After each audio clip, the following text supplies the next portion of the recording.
Dengan sana pemirsa, Lapau Mak Kari hadir di hadapan Anda semua. Lapau bukan hanya sebuah tempat, sehingga Mak Kari itu bisa kemana saja, karena Lapau itu adalah ruang untuk berdiskusi, ruang untuk bertukar informasi dan menggali hal-hal yang terkait dengan fenomena sosial, budaya, ekonomi, dan lain-lainnya. Barangkali itulah yang ingin disampaikan oleh channel Lapau Mak Kari. Kali ini Mak Kari ada di Kopi Batigo di Kota Padang, dan sudah hadir bersama Mak Kari untuk mengota-ota. Beliau adalah Profesor Nusirwan Effendi. Selamat sore, Prof. Assalamualaikum Mak Kari. Selamat sore juga. Waalaikumsalam warahmatullahi wabarakatuh. Tentu awak sapo pemirsa nah. Iya. Selamat sore para viewer YouTuber dari Mak Kari channel. Terima kasih sudah datang, Prof. Sama-sama, sama ya. Kalau boleh tahu, Prof, Prof sebetulnya spesifikasinya di keilmuan apa? Ya. Kalau dilihat dari sejarah belajar ilmunya, Amboko sejak S1 belajar antropologi. Waktu itu non degree internship juga bidang antropologi. Kemudian di S3 antropologi sosial. Oh iya, antropologi itu apa? Nah, antropologi ini ilmu tentang manusia secara sistematik. Kalau dari etimologinya kan jaleh itu. Antropologi, antropos, logos. Iya. Antropos manusia, logos ilmu. Jadi ilmu tentang manusia. Tapi ilmu manusia yang seperti apa? Manusia yang sistematik pembagiannya mulai dari masa lalu, masa sekarang, dan masa akan datang, serta dimensi-dimensi kehidupan manusia mulai dari individu sampai berkelompok. Wow. Jadi sangat luas. Sangat luas. Sangat luas. Oh iya, maaf, Prof sekarang di UNAN, Iya. Direktur Pasca Sarjana ya? Iya betul. Alhamdulillah orang Lapau bisa ngota-ota dengan jadi profesor. Ambo senang juga pai ke Lapau. Di kampus kan nggak ada Lapau. Hati bola Lapau sini kan. Senang pula Wak. Jadi Lapau itu adalah komunikasi dialektika dengan gaya bahasa, gaya retorika orang Minang. Yang egaliter, demokratis, dan juga kritis. Betul. Dan itu sudah dikaji dalam antropologi. Ya. Dalam bukunya Meaning and Manners. And Manners. Ya, karangan Chris Manning. Meaning arti, manners cara. Dan itu kajiannya tentang Lapau di Sumatera Barat. Wow. Ambo masih ada mungkin fotokopi buku, tapi itu buku yang lama kali itu. Waktu Ambo ambil disertasi, Ambo belajar tentang Lapau itu dari situ secara hasil riset ya. Meaning and Manner. Jadi di situ ceritakan bagaimana Lapau itu adalah suatu tempat yang tadi disebutkan. Jadi betul ya? Betul. Wow. Tapi disebutkan Lapau itu adalah manners. Jadi tata cara yang biasa pada laki-laki. Betul. Jadi nggak ada perempuan yang ada perempuan di situ. Walaupun perempuan boleh duduk di Lapau, tapi biasanya kalau sudah datang tamu, mereka minggir saja biasanya. Gitu. Jadi kalau di buku itu yang sebagian yang Ambo masih sedikit ingat itu adalah semua urusan bisa diselesaikan di Lapau. Aduh, minum dulu. Caranya bagus. Dibalik. Sahabat dia, tertunggangnya begitu. Oh, dibalik gini kan? Dibalik lihat. Oh, gitu. Ya, ini dia. Ke lain lagi perlu cerita kok. Di psikolog mannersnya. Di psikolog manners ya kok. Jadi bro, kalau begitu saya mau tanya soal, kan tadi ilmunya tentang orang, manusia, dari dulu sampai sekarang dan ke depan. Ada satu pertanyaan, Prof. Minangkabau.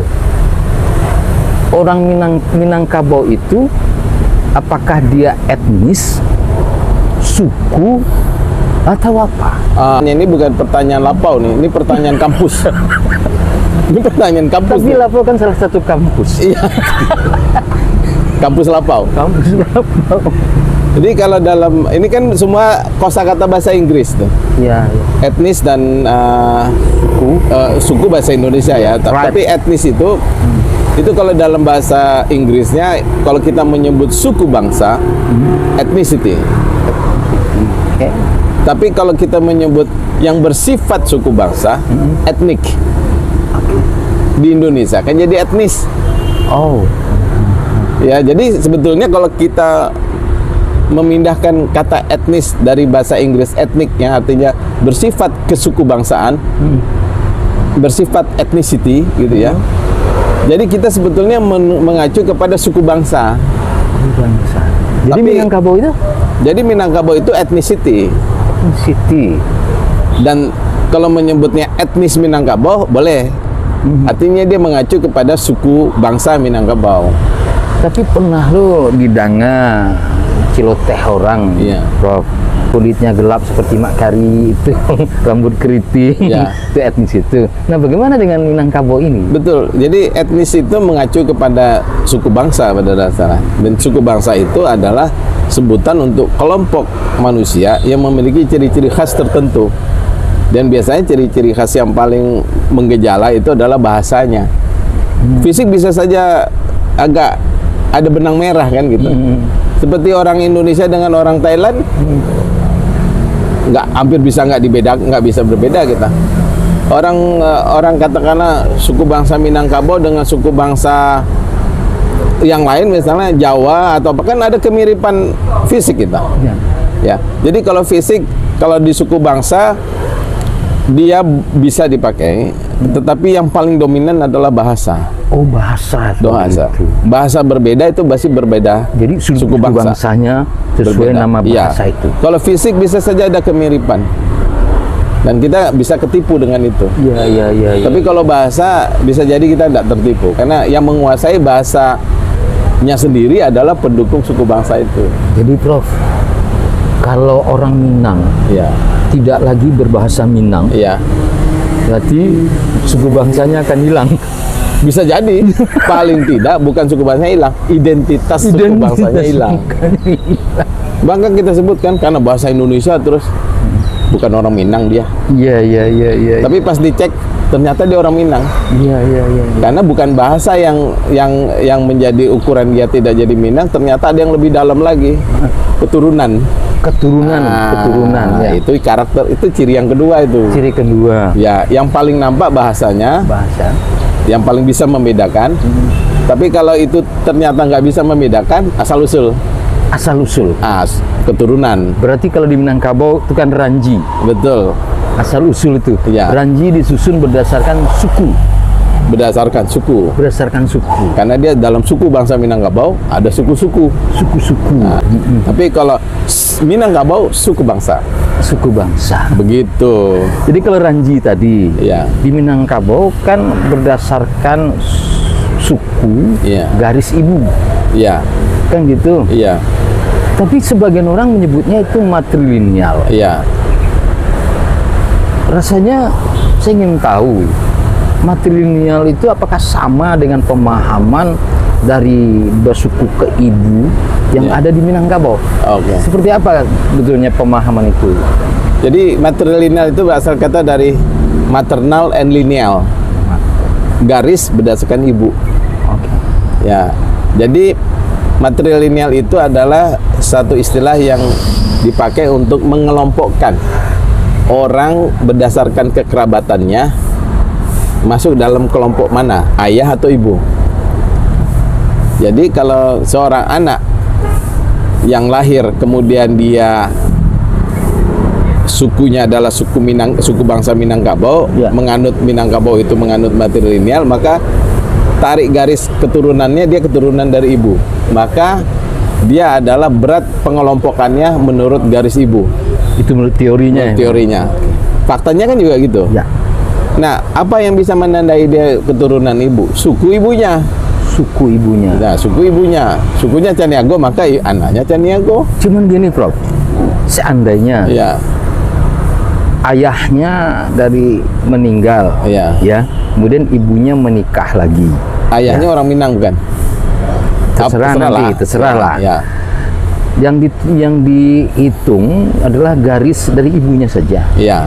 Berarti secara matrilineal itu dari ayah itu tidak ada, Nggak turun di situ. Nggak turun. Tapi Nggak turun dari sisi pengelompokan kekerabatan,nya ya. Ya, ya, ya. Tapi dia kan anak dari ayahnya. Memang dia tetap bagian dari kerabat ayahnya. Ya namanya Bako. Ya, di Minangkabau itu Di namanya Minangkabau. Bako. Iya. Tetapi karena sejumlah resiko dari turunnya garis keturunan dari ibu adalah pada gelar, warisan, dan harta benda lainnya Ya. yang menjadi milik keluarga besar dari ibu turun ke anak. Anak yang semuanya yang belum menikah. Kan gitu. Turun artian bukan berpindah kekuasaan. Tidak. Tidak, Tidak. ya. Tidak. Karena sebagian pemahamannya di Minangkabau kok harato turun ke Padusi. Iya. Nah, Ya. sementara pemahamannya karena orang Minangkabau kok matrilineal plus menurut Ambo. Ya. Kenapa? Pakai plus ya. Pakai plus. Sebab di situ memang di sistemnya Ya. itu menyebutkan orang Minangkabau basuku ka Indua itu dari ibu, Ibu. tetapi tetap membawa keluarga yang ayah, nama Basako. Iya. Nah, Basako ka ayah atau Banasap, Banasap ke ayah. Iya. Sehingga orang Minang itu yang menikahkannya tidak pihak ibu Padusi, Iya. walaupun ini menurut garis ibu, Iya. tetap saja bernasab ke ayah. Nah, ternyata orang Minang itu sudah mencoba membuat sistem begitu. Secara adat dia di suku, secara nasab dia Ayah. kepada ayah namanya Bako, dan di situ ada Induk Bako Iya, namanya iya, keluarga iya, ayah itu. iya. Jadi walaupun ayahnya sudah meninggal atau ibunya sudah menikah lagi dengan yang lain, terangkum semuanya. Iya. Nah, Masih ada apakah tanggung jawab dari ayah. Apakah itu suatu yang keunikan Minangkabau dari perspektif ilmu yang menyebutkan matrilineal tadi?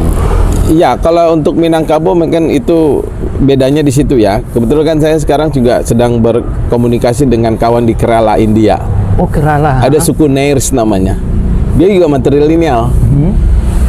Itu beda dengan kita itu. Beda. Beda. Kira-kira bedanya di mana? Bedanya seperti tadi, tidak ada kekhasan ke ibu malah. Jadi dia hanya sebut sukunya dari ibu, tapi ketika bicara warisan dia satu keluarga. Wow. Nairs namanya. Lihat ya. Dia matrilineal juga tuh. Makanya saya sama nama kawan saya itu Balikistan namanya. Dia mau nulis bareng kita tentang perbandingan Minangkabau dan suku Nairs di Kerala, India. Kerala. Ya, itu contoh tentang matrilineal Minangkabau itu tidak sama dengan matrilineal. Catatan saya matrilineal di dunia itu ada 39. 39. Tidak satu-satunya. Wow. Di Enggano itu matrilineal Kepulauan juga Enggano. loh. Matrilineal di Enggano Pulau Bengkulu itu di depan tuh itu matrilineal juga itu. Matrilineal. Tapi tidak seperti kita. Dia hanya matrilineal untuk suku turun dari ibunya. Wah. Tapi Hawi waduh ya. tapi yang lain-lainnya bicaranya parental, suami istri turunannya. Ini dulu, Bro. Nah, itu. Wah, pakai selang kok agak Agak anu selang lah. ya. Tetalu tapai. Dan lalu tapa ya. Mantap, Ya, ya, ya. kopi betigo. Kopi enggak kopi doh. Kopi betigo. Kopi betigo. Tambah seorang lemu kau berdua baru. Ah ya, kopi betigo. Balik ke yang tadi menarik dah, Mam. Ada Berarti 39 yang paling banyak di Afrika dan India. Tapi kalau dilihat dari populasi kita terbanyak. Di Amerika, di Indian juga ada beberapa. Dia di Amerika Latin. Amerika Latin Ya. ya. Ambo lupa namanya, tapi yang jumlah 39 itu ada pernah Ambo tulis soal bukunya itu. Dalam buku tentang muatan lokal pengetahuan tradisional di Sumatera Barat. Nah, Tahun 2015 nulis. menurut Prof, kenapa ada matrilineal? Kenapa ada patrilineal? Ah, oke. Lah, lalu mana yang dulu mereka pakai, atau masing-masing memilih sesuai dengan lingkungan mereka, atau Ah, gimana? oke. Ini pertanyaannya ada pertanyaan lapau nih lagi nih. Ini pertanyaan kampus nih. Karena jawabannya tidak ada data kan, data sekarang, tapi datanya diambil dari literatur, itu masalahnya. Iya, iya. Berarti literatur kan pertanyaan ilmiah tuh kan. Iya. Nah, jawabannya dalam teori namanya teori evolusi keluarga. Di antropologi pengarangnya lama namanya J.J. Bachhoven, orang Belanda, menulis tentang evolusi keluarga. Jadi manusia itu berevolusi, yang pertama itu namanya promiscuity bahasa aslinya, promiscuity bahasa Indonesianya, adalah masa di mana manusia tidak mengenal ikatan ke orang tua. Jadi seseorang lahir, setelah itu ya dia mau ikut ayah, ikut ibu, mau hidup bebas, mau kawin dengan siapa saja, nggak ada ini. Tapi waktu alam bebas. membesarkannya siapa? Ya ibu. Tapi setelah itu dia mau bebas gitu, dianggap tidak ada ikatan apa-apa, orang boleh kawin dengan siapa saja gitu. Termasuk Itu dengan ayahnya kalau dia perempuan. jauh boleh, pokoknya alam yang dalam teori itu disebut tidak ada aturan namanya norma keluarga.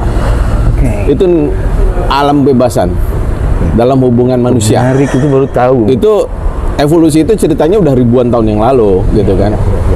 Kemudian timbul situasi yang sudah berubah, namanya matriarkat namanya. Tadi matrilineal. Enggak, tadi promiscuity dulu. Oh, enggak, matriarkat namanya. Matriarkat dulu namanya. Kalau di buku J.J. Bachhoven, matriarkat. Artinya ketika ada perasaan dari ibu untuk menguasai offspringnya. Offspring itu artinya keturunannya. Karena dia yang melahirkan, dia yang apa. Ya dia harus melindunginya secara manusiawi. Akhirnya semua urusan untuk urusan keturunan adalah dari ibunya. Jadi kekuasaan. Iya, itu kekuasaan jadinya. Matriarkat dia jadinya. Matriarkat jadinya. Kalau matrilineal itu hanya garis keturunan. Nanti ada perubahan tuh. Oke. Dulu matriarkat dulu. Ya. Dalam teori itu disebutkan ada juga perasaan jealous dari laki-laki, kenapa hanya perempuan. Laki-laki juga bisa dong. Lalu laki-laki mengambil kekuasaan terhadap perempuan itu atau ibu itu, maka muncullah evolusi ketiga namanya patriarkat. Ya kan? Kemudian berkembang lagi manusia bahwa kekuasaan itu bisa dibagi dua untuk urusan keturunan. Namanya artinya parental namanya. Jadi bisa suami istri. Itu yang parental. Sekarang Jawa kan mengandung itu. Parent bahasa Inggrisnya. Ya, bahasa Inggrisnya. Itu teorinya itu. Iya. Jadi kalau dilihat dari mana yang dulu, itu adalah yang hubungannya dengan ibu dulu, baru bapak. Nah, gitu. Ibu dulu, baru bapak. Ya, setelah itu baru sama-sama. Gitu. Evolusinya seperti itu. Nah, oleh karena itu, bagaimana kemudian terjadi tidak khat lagi? Khat bahasa Belanda kan artinya kekuasaan. Kekuasaan. Ya. Jadi akhirnya ya hubungan orang tua dengan anak tidak hanya bicara kekuasaan dari orang tua kepada anak, tapi hubungan keturunan. Keturunan itu tidak hanya soal kekuasaan, tapi juga menjaga norma, nilai, pembudayaan yang semuanya urusannya tidak Pewarisan ya. pewarisan hasil non fisik. Dan itulah yang kemudian beralih geser ke istilah matriarkat kepada matrilineal. Dan itulah yang kemudian dikembangkan itu sekitar tahun-tahun 50-an lah. Tahun-tahun 40-50-an lah riset antropologi yang mengubah istilah matriarkat kepada matrilineal. Dan apa mungkin ada dalam suku bangsa tertentu itu awalnya matrilineal, tapi dia bergeser menjadi patrilineal? Nah, dari studi yang dilakukan selama ini, ketika sudah bicara garis keturunan matrilineal atau patrilineal atau parental, itu nggak ada yang bergeser, tetap di situ. Malah itu menjadi satu identitas yang unik yang dipertahankan oleh suku bangsa. Iya, tapi banyak suku bangsa di Indonesia. Iya. Kenapa Minangkabau ini jadi aneh sendiri? Ya, Jadi berbeda, ya. artinya dari lebih 300 suku bangsa Ya. di Indonesia Nusantara ini. Kalau catatan ensiklopedia suku bangsa Indonesia 2000 kalangan Zulkarnain Hidayah, saya lupa tahunnya itu 562. 562. Ini persoalannya. Itu catatan baru yang tercatat. Oke, yang tercatat. Iya. Dari yang 500 lebih itu, hanya Minangkabau yang memilih sendiri. Iya. Dan sampai sekarang itu dipertahankan. Iya. Nah, dia menurut yang Ambo tahu, kebudayaan yang tinggi, kebudayaan kekuatan yang besar itu cenderung akan menguasai, ya, atau namanya hegemoni kebudayaan itu akan menguasai atau malah melibas, menghabisi kebudayaan yang rendah. Nah, suku Minangkabau ini kan sekitar 3% ya di Indonesia. Kenapa bisa bertahan? Sebetulnya itu ada sejarahnya. Kita harus bersyukur sama pada Belanda. Oh, Belanda mencegah perang antar suku sebetulnya. Temahui Basic kehidupan suku bangsa di Indonesia itu perang antar suku sebetulnya. Tapi untuk kita ketahui itu hanya untuk Kalimantan, Maluku dan Papua, Irian ketika itu. Kalau untuk Sumatera, sepengetahuan saya, literatur yang saya temukan nggak ada perang antar suku. Tapi untuk Kalimantan ada adat mengayau namanya, potong kepala, perang antar suku. Itu Belanda yang menghentikan tuh, Albert Secruits namanya, seorang administrator Belanda yang sekaligus juga paham tentang antropologi, menghentikan tradisi itu. Itu contoh menghentikan, ya. Di Papua juga dengan Zending, masuknya agama-agama Kristen ke sana, itu menghentikan perang antar suku. Jadi kita tidak pernah mengalami persoalan akhirnya kekuasaan dari yang besar ke yang kecil. Kan nggak pernah perang Jawa melawan Minang, kan nggak ada. Nggak pernah itu. Yang ada cuma PRRI, ya, itu beda itu. Itu lain politik gitu. Tapi kalau perang antar suku yang orang Minang diberangus menjadi suku apa gitu ya, belum pernah kejadian.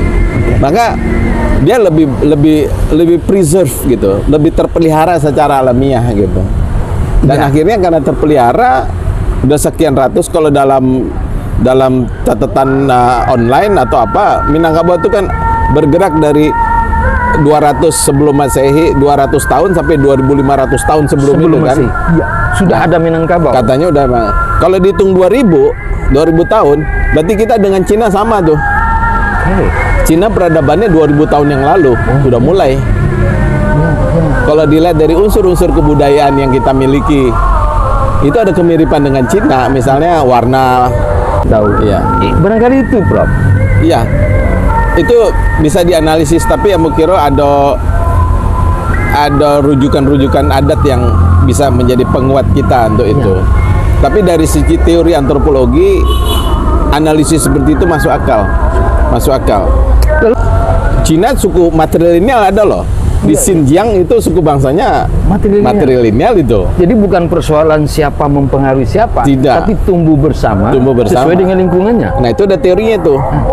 Evolusi unilineal dan evolusi multilineal. Kalau evolusi unilineal itu berarti satu titik bergerak ke titik itu sama. Tapi ternyata ketika satu titik dia pecah. Nah, yang pecah ini berkembang sendiri. Berbeda dengan bentuk awal yang menjadi sumber evolusinya gitu. Jadi matrilineal ini jangan-jangan adalah sebuah pecahan dari proses keturunan manusia yang fungsinya bertahan gitu. Dan itu sama tumbuh dengan yang ada di Cina. Iya, di Cina matrilineal juga, di Xinjiang, orang Xinjiang. Tapi ikut rasio kok, Prof. Iya. Nah, mau tanya. Rasio tapi di dangang orang juga baca kok. Nah, kata orang, banyak orang menyebutkan orang Minang itu kritis, berpikirnya egaliter, komunal, tetapi kepentingannya komunal bersama, sehingga itu yang menyebabkan munculnya tokoh-tokoh yang berasal dari Minang, tapi memperjuangkan negeri yang 97% bukan etnis mereka ini. Iya. Kalau dari segi itu kan agak unik itu. Apa yang menyebabkan itu? Apakah matrilinealnya atau ada yang lain, Prof? Kalau sifat kritis dari sisi perkembangan sifat sosial itu nggak ada hubungannya ke matrilineal ya. Ya. Nggak material. Jadi, apa Tapi itu? kalau egaliter mungkin ada ya. Egaliter itu kan karena sama seperti tadi ketika evolusinya matriarkat. Kemudian ada keinginan laki-laki juga ingin, masa perempuan saja yang berkuasa. Ya.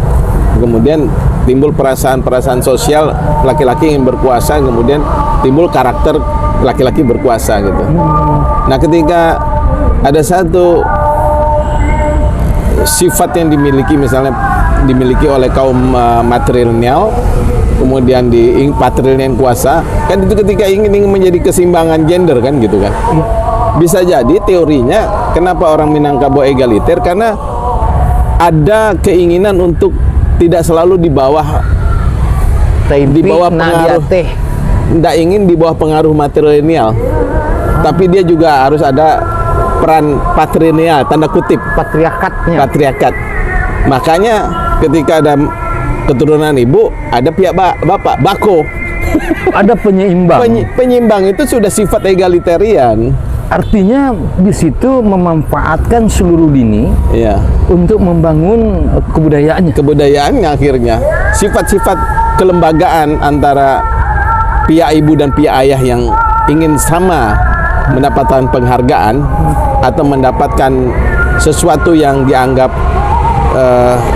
artinya punya posisi ya. Iya. Sebab ketika kita menikah, acara pernikahan seseorang atau meninggal, kan dua-duanya di ini kan, mamanya, pihak bako, Ya, kan gitu. meninggal juga begitu. Meninggal juga gitu. Apa di situ? Itu secara kelembagaan sifat keseimbangan.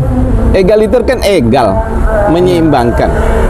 Nah, sifat kelembagaan seperti ini bisa jadi mempengaruhi sifat pikiran orang Minang itu sendiri. Karena egaliternya itu ya. Iya, gini dia jadi egaliter. Jadi egaliter itu kan duduk semua rendah. Awi pula deh pertanyaan gue mah. Tagaknya sama tinggi dalam hal ini bahwa tidak ada yang lebih tinggi antar manusia. Karena manusia sama-sama ciptaan Allah. Maka pasambahan di Minangkabau itu tidak ada pasambahan kepada manusia. Tidak ada tari pasambahannya, tidak ada peralatan pasambahan. Yang ada cuman kato pasambahan. Kato pasambahan. Karena kato itu milik semua orang. Iya. Salah satu anugerah yang diberikan Allah itu kan kato. Bagaimana mempertahankan sifat egaliter, kritis, dinamis orang Minang ini di tengah serbuan pemikiran materialistis ini, Pak? Nggak usah sulit, jadi tetap jadi orang Minangkabau saja. Nggak susah. Jangan kejua Minangnya. Betul. Kalau kejua Minangnya, Minang hilang egaliter tuh. tinggal Kabau. Kan gitu. Itu dari sisi, karena budaya itu atau kultur atau dari suatu suku bangsa itu akan bertahan tidak hanya sebutannya tapi juga sifat-sifat hidupnya. Jadi kalau sifat-sifat hidupnya hilang, berarti dia kan sudah mencoba untuk melepaskan identitasnya. Ya, bahasa Minangnya sudah mencoba menjadi orang lain, memakai baju basalang. Iya. Betul. Memakai baju basalang, indah inyo doh. Ndak samue. Apa kole semua jurang. Semua. Biarlah basalang. Iya. Badan ndak inyo jadinya kan. Tapasonya mengikuti baju model orang tuh. Iya. Padahal orang Minang boleh menyalang baju. Contohnya baju buntian Cino, Sarawa batik jauh, kain sorong bugi, tetapi tetap jauh. Tetap jati dirinya Minangkabau. Iya. Ini banyak yang kabadia. Iya. Nyegadaikan Minangkabaunya untuk bisa sama jurang. Bisa sama jurang. Itu babaya, Prof. Namun itu dalam kondisi pragmatis namanya. Itu boleh. Karena kan di bumi dipijak, di situ itu langit dijunjung. Penyesuaian. Betul. Ya kan? Tapi jangan jadi pribadi. kalau jadi pribadi bisa jadinya berubah memang. Iya. Nggak jadi Minang lah. Betul. Ambo kira setiap suku bangsa memiliki karakteristik yang akan dipertahankan, sehingga orang keluar dengan oh itu Minangkabau, oh itu Jawa, oh itu Aceh, oh itu orang Dayak. Kan itu yang harus kita pertahankan ketika orang melihat diri kita. Nah, bagaimana itu bisa dipertahankan? Ya kita mempertahankan gaya hidup, pola pikiran, dan perilaku yang menunjukkan Jadi siapa penyesuaian ini adalah dalam rangka diplomasi. Iya, Lama Dakwah ketujuh di orang. iya seperti itu. Tapi dasarnya adalah pemahaman terhadap apa yang kita punya. Iya, iya. Kalau kita sudah tidak paham lagi dengan apa yang kita punya, Iya, iya. maka kita tidak lagi berdiplomasi, Iya. tapi menjadi pendukung bagian orang lain. Ya, itu yang saya bilang tadi, secara pragmatis sifat Minangkabau ini bisa dipertahankan di mana saja. Kan kita lihat sifat egaliter. Ternyata cocok saat kita di bawah penjajahan Belanda. Maka awal-awal kemerdekaan orang Minang lah yang bisa tegak berdiri dengan bangsa lain karena dia punya sifat egaliter. Dan itu dicatat juga dalam beberapa buku Iya, sejarah. beda dengan suku bangsa lain yang kita lihat yang selalu di bawah kekuasaan raja dan sebagainya. Nggak bisa berkembang karena dia pola hidupnya masih pola hidup di bawah tekanan atasan, Feodal gitu. feodal seperti itu. Dia nggak bisa keluar. Oke. Nah, orang Minang udah biasa bisa keluar. Maka ketika kita bicara melawan penjajah, sifat egalitarian cocok. Oke. Lama Dakwah ketujuh di orang Ion dan di orang laluan Lalu dia awak agar awak menang diplomasi berarti. diplomasi. Makanya orang Minang hebat ketika itu. Jadi tidak perlu gitu cari identitas baru ya. Oh, enggak perlu. Sama identitas sosiopolitik orang Minang yang Datuk Perpati Katumanggungan yang demokratis dan Datuk Perpati Datuk Katumanggungan dan otokratis, Datuk Perpati Nasebatang demokratis. Demokratisnya Datuk Perpati Nasebatang duduk sama Randa membosek dari bumi. tagak sama tinggi. Ya, Kalau Datuk Katumanggungan bajan yang naik batang go turun. Itu harus menitiak dari langit. menti derangi. Itu universal. Orang Minang bisa memakai keduanya. Saat dia berada di suatu sistem yang menyebabkan orang Minang harus tunduk kepada bajan yang naik batang go turun, orang Minang bisa. Berarti nanti yang akan menghancurkan Minangkabau ini berarti orang yang Minang yang tidak paham keminangkabauannya barangkali. Tidak hanya Minang, semua suku bangsa bisa hancur gara-gara itu. Ketika dia tidak lagi itu. paham Tidak dan paham. dia sudah menjadi namanya Orang lain. pelayan, servant, Ya. servant untuk budaya lain, pelayan untuk orang lain, budaya lain. Iya, iya. Luar biasa, bro. Itu bisa di suku bangsa yang lain bisa hilang gara-gara itu, dan tidak terkecuali Minangkabau bisa hilang seperti. Tapi jangan khawatir gara-gara ada orang Minang tidak seperti itu Minangkabau akan hilang. Tunggu, kita ada proses sosialisasi dan enkulturasi atau pembudayaan yang diturunkan dari generasi ke generasi. Iya, Sebagian bolehlah tidak jadi seperti perilaku orang Minang, tapi toh amaknya masih orang Minang. betul. Masih Minang, tapi ada sekelompok generasi yang sedang mendapatkan pembelajaran Minang dari orang-orang yang seperti Mak Kari gitu kan.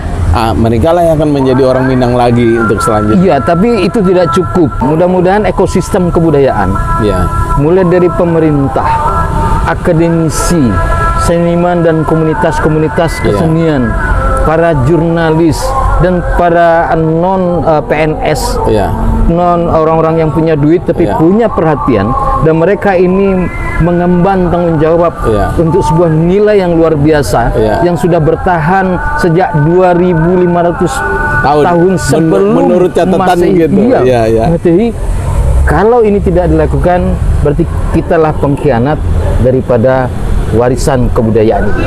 Terima kasih, itu bro. dia.